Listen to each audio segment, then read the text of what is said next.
Breaking news from EFBC. God bless you. God bless you. This is Pastor Curry, pastor of the Ezion Fair Baptist Church here in Wilmington, Delaware, Wilmington's most exciting church. Stay tuned. We get ready to do an amazing interview with Sister Napiera Sharif. She's making history at Ezion Fair, and God is going to bless her in amazing ways. Stay tuned.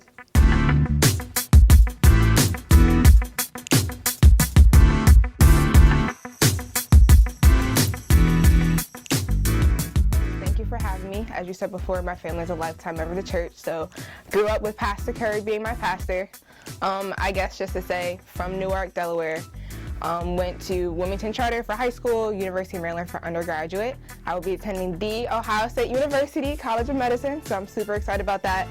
In undergrad, I was a biochem major. Big volunteer person, grew up in volunteering in the church, whether it was to feed the hungry. I was on praise dance, I was an usher for a little bit.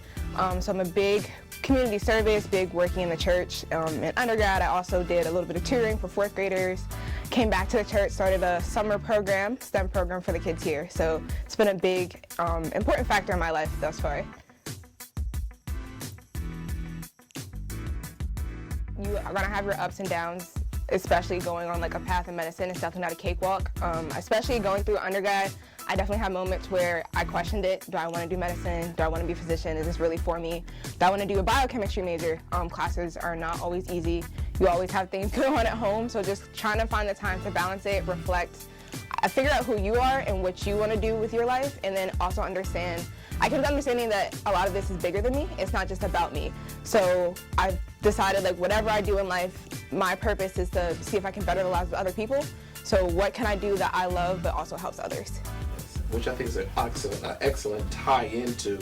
And did you have an illuminating moment when you felt that medicine is for me? I heard you share several times that, sometimes it became a struggle. You like, blah, blah, blah. But what was that illuminating moment when you said, yes, this is for me? So I think the why medicine started when I was like 8 or 9 years old. So I have an older brother. He ended up he was out on New Year's and wrong place, wrong time, ended up getting shot. So he had a C2 spinal cord injury, so he ended up being paralyzed from the neck down. So at like 8 years old, kind of going to the hospital and seeing that, as a kid, it was like very eye-opening, not just seeing the care from the nurses, not just seeing the care from the physicians, but kind of seeing how all of them came together to not just take care of my brother, but to make sure my family was okay. It wasn't just about, is my brother good? It's like, are we okay? Do we understand what's going on? How is this care impacting him? So kind of seeing how medicine itself impacts not just the patient, it impacts the family, and it impacts the community around them.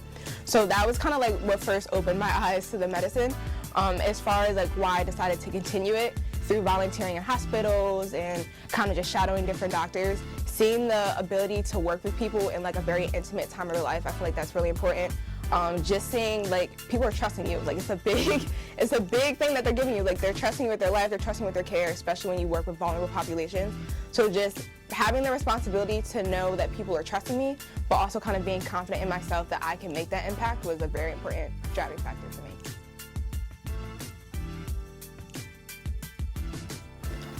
So I can't really narrow that down to one person specifically. It's funny, my graduation hat, I wrote on there, it takes a village to raise a family. Because honestly, outside of my huge family, I have a zillion cousins, auntie, uncles. The church community, it's so many people that fed into me. It's so many people that gave me resources. It's so many people that just called me up, hey, you okay? Hey, I found out about this program, do you want to join? So I feel like the community itself kind of got me to where I was. Even you just letting me do my STEM program here at the church, that was a major, major, major talking point in all of my medical school interviews. So just people who are always willing to like look out for me, make sure I'm okay. And of course, like my parents encouraging me to continue to do my best. Not just making it about like getting good grades, but also making it about trying my hardest, because at the end of the day, if I'm doing my best, that's all I can do. So kind of just understanding that like people are rooting for me, people are cheering for me, and people want me to be successful, that definitely was a big driving point. For the entire church family, I just want to say thank you for all your love, all your support, all your words of encouragement, all your prayers. None of it has gone unnoticed and is very much appreciated. I guess speaking out to the youth specifically, don't be afraid to be who you are. who you are. No one can change that. Don't hide yourself. Don't box yourself in. Don't try to change who you are to make other people happy. So do what you want to do what you love, but also don't forget where you come from.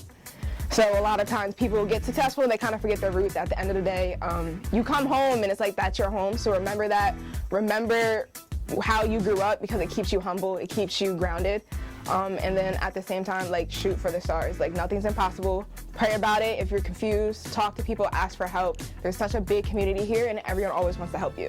So you can always find those resources. You just have to look for them.